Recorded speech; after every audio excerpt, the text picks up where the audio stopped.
नमस्कार, मी किशोर.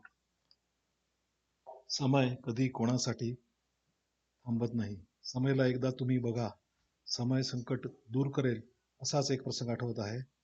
एकदा मी सत्यनारायण कथा विधी करायला गेलो होतो. कथा झाल्यानंतर एक सज्जन माझ्या समोर आले आणि त्याची दुःखद कहाणी मला सांगितली. खरी होती, छोटा मुलगा कोमामध्ये होता त्याचा, आणि संजीवनी मंत्र आवर्तन आम्ही 31 टाइम्स असे केले आणि सगळ्यांनी साथ दिला आणि आवर्तन संपले आणि मुलगा कोमामधून बाहेर आला. आणि तो मंत्र होता, ओम त्र्यंबकम यजामहे सुगंधिम पुष्टीवर्धनम उर्वारुकम मृत्युर्मुक्षीयमामृतात.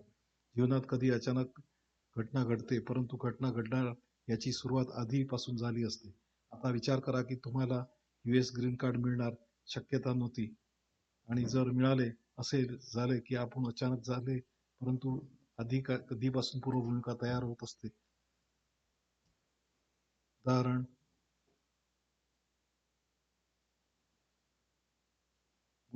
मुलगी निमित्त झाले आणि अशा योग्य गडी विदेशात राहायची सोय झाली आणि ग्रीन कार्ड असताना आणि ते समय कमी असताना कसे शक्य झाले, हे सत्य घटना घडून गेल्या.